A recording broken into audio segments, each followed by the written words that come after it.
Hello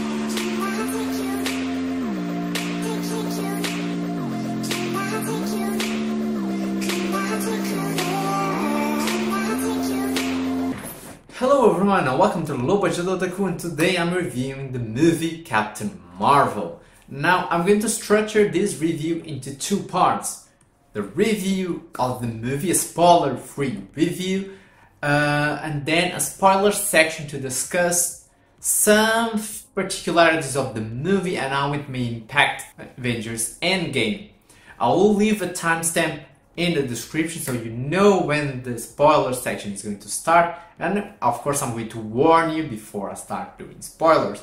I was not very excited for this movie and I was very concerned in a lot of aspects. So I didn't like the trailers. I think they really were not selling me well on the action and the tone of the movie.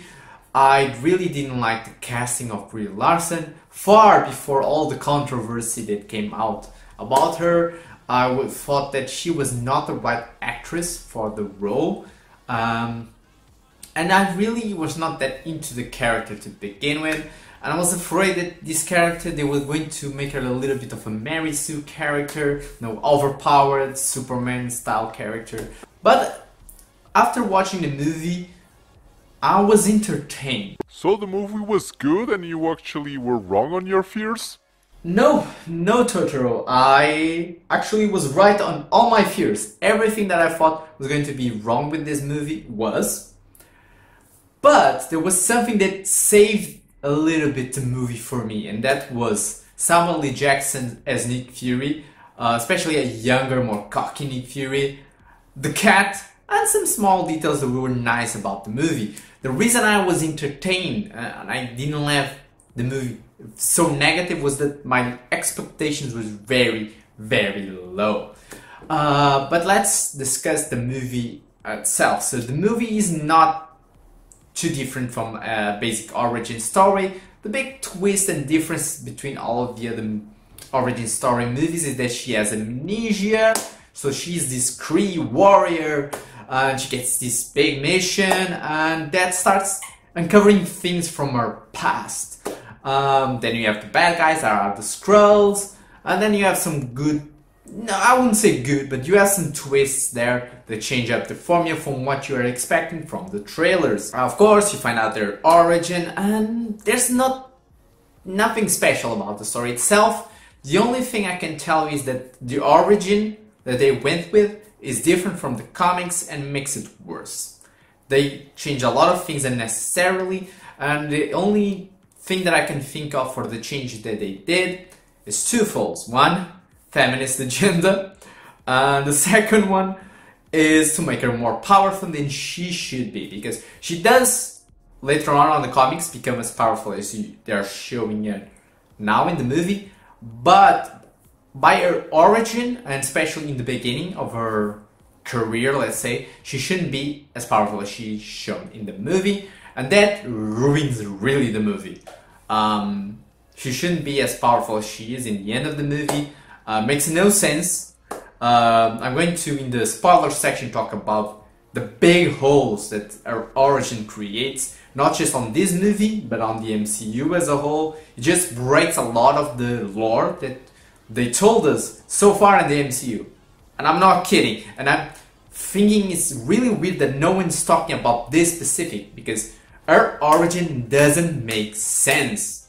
And it doesn't make sense. And if you already watched the movie, then go to the spoiler section of this review and I'll explain to you exactly why it doesn't make sense. Now, performances. So the story is nothing special, but it's nothing egregious. Just creates a lot of bad plot holes for the MCU. But performances, so let's start with the good. Samuel L. Jackson as Nick Fury was amazing. The cat was amazing. Like, those are the parts that really worked to me in the movie. They were funny, they were entertaining.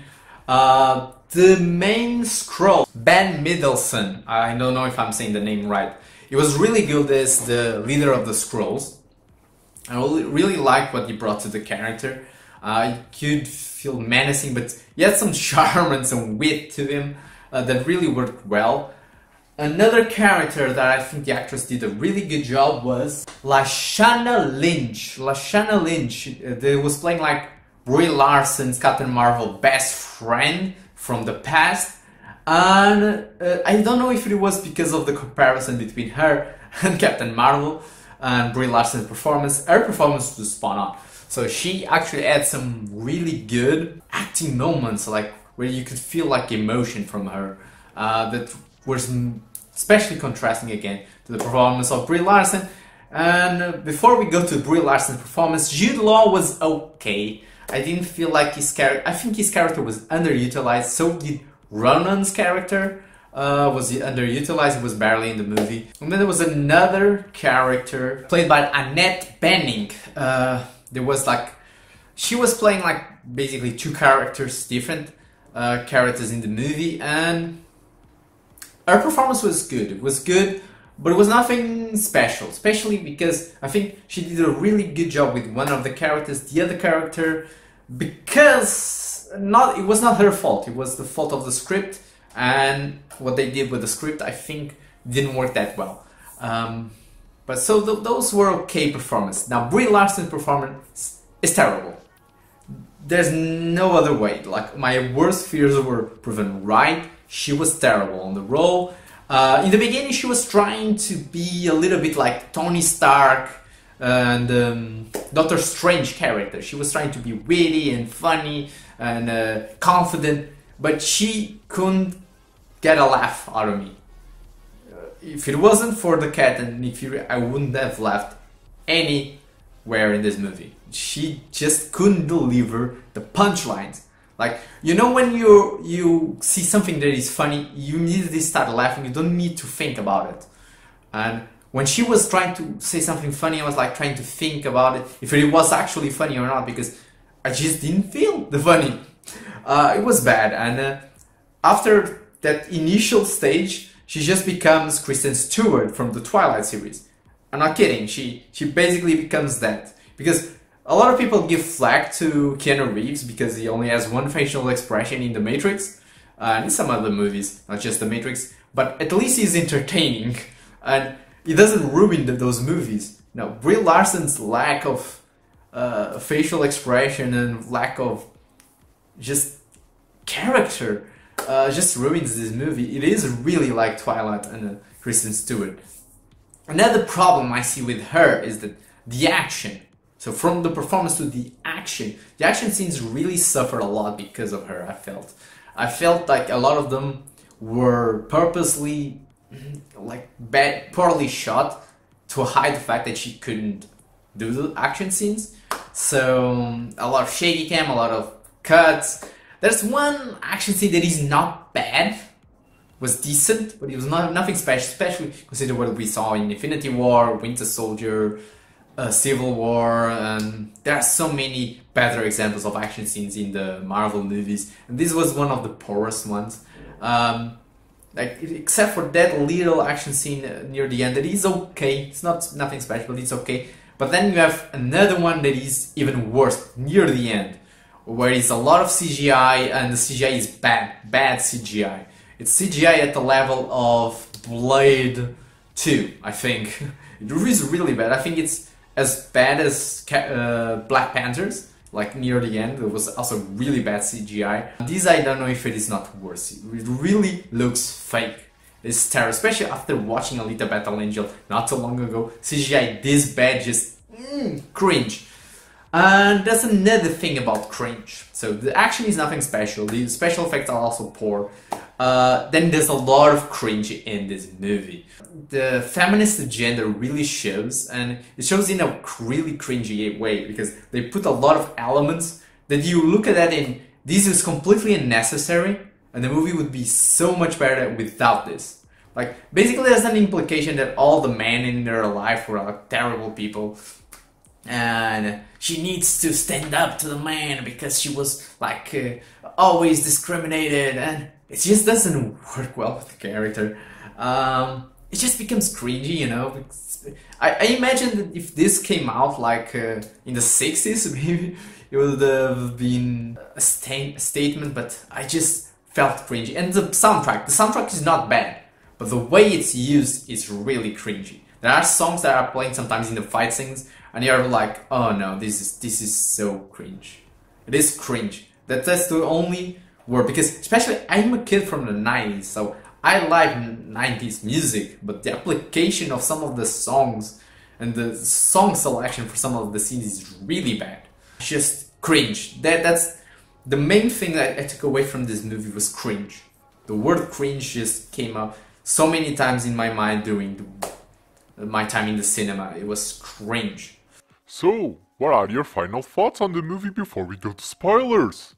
So my final rating for this movie is a complicated one. I initially was thinking about a 4 out of 10 because this movie is very cringy. It's just not a good movie.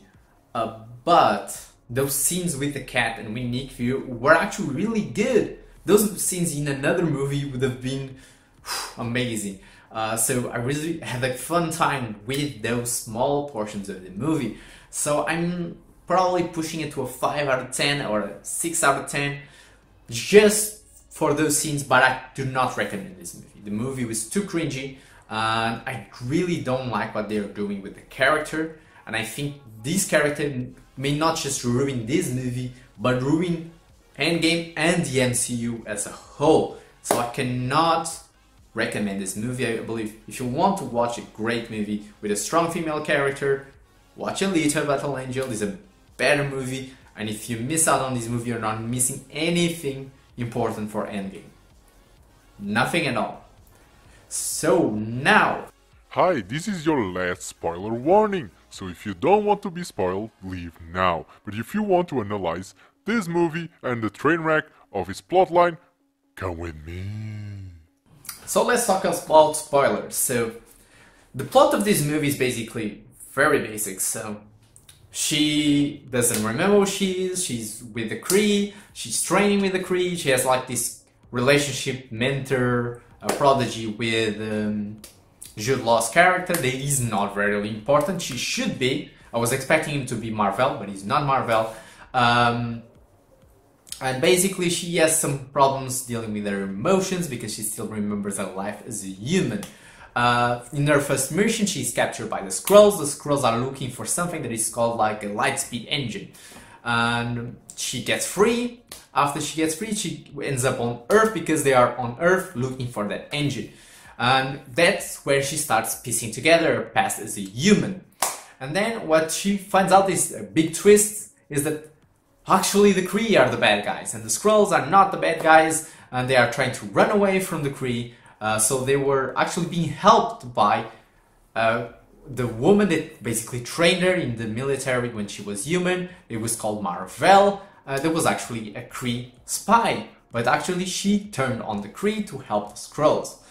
Now, when they were running away to hide the Lightspeed Angel from the Kree attacked them, and in the accident she became Captain Marvel. But it's not like the comics. So the comics, Marvel was a guy, was like super strong, a Kree hero, super strong, fly, very durable. And in the accident, their blood mixed up with the Marvel and Brie Larson's character, Carol.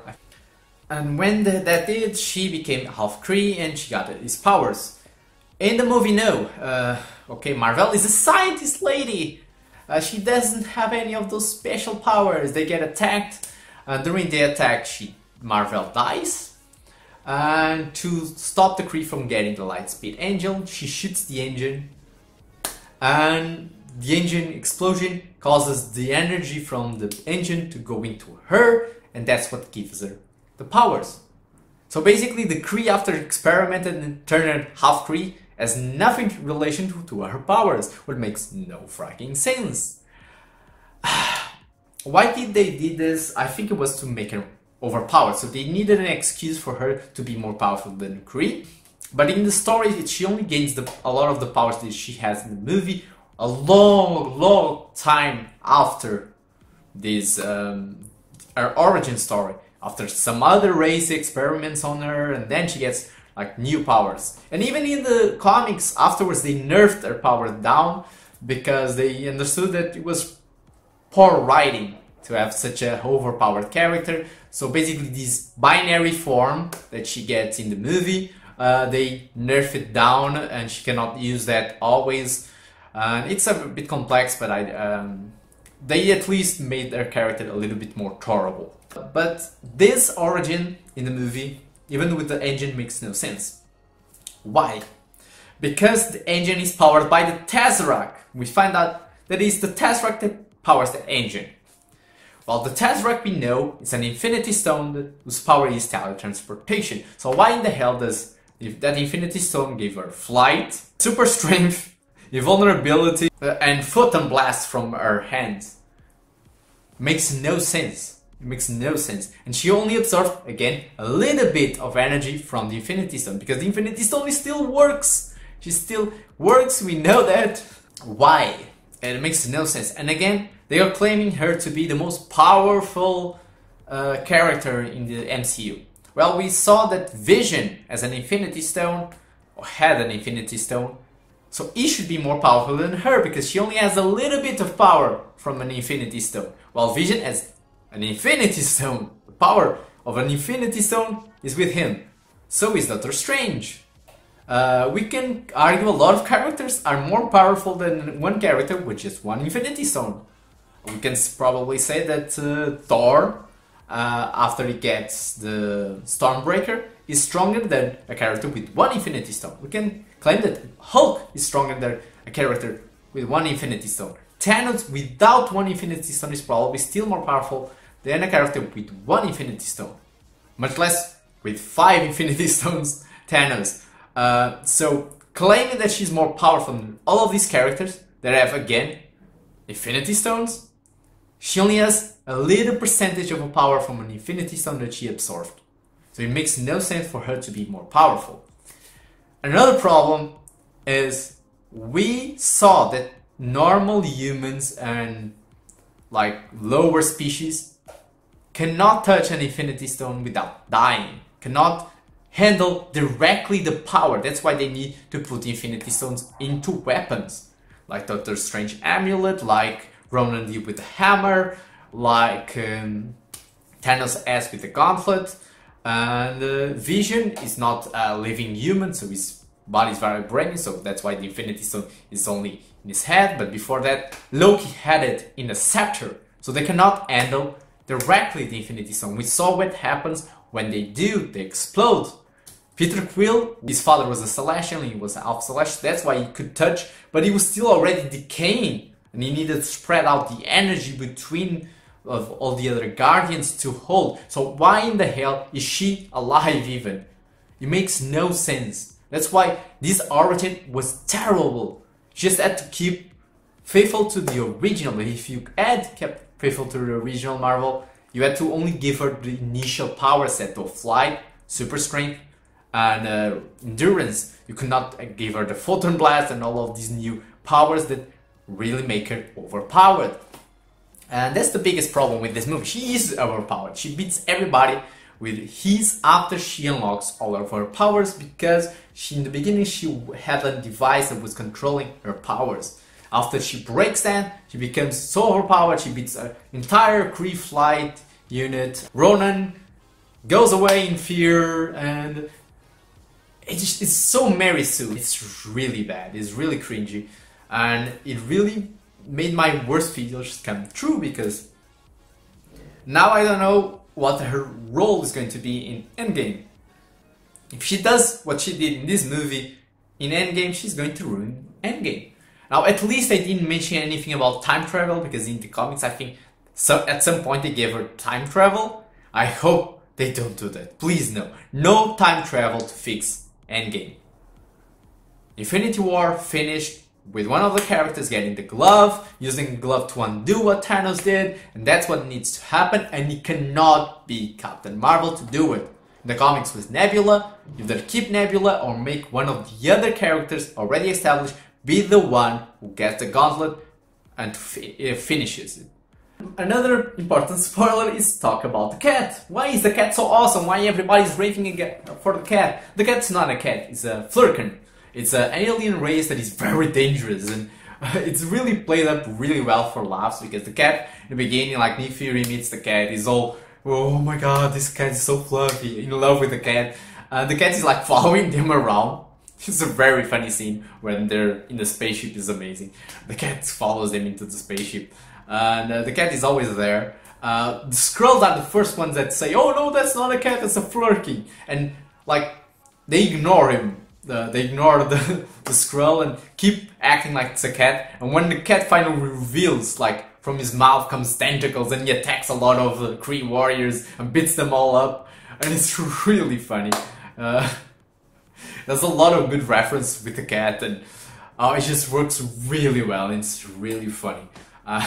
In the end, the cat actually swallows the Tesseract, and it keeps Tesseract safe that way.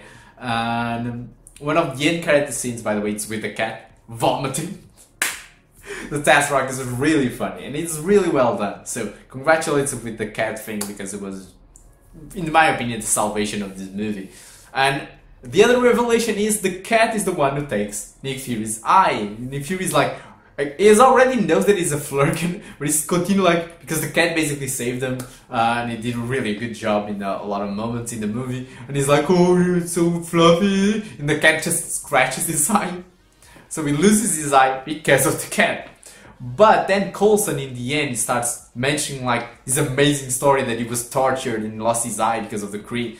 And apparently keeps playing this story, never to say that it was the cat. He's just putting like a miracle stories around so that he gets that mysterious side to him, but it was just a cat that scratched his eye out. So that was funny, but otherwise there's no big revelations. So it's the Kree are evil, the Skrulls were not so evil, and in the end she goes away with the Skrulls to find a new land, so that's why she's not in the events of any of the other movies, because she goes away, and she gives Nick Fury a pager in the end, so if ever there's like a big emergency, to call her.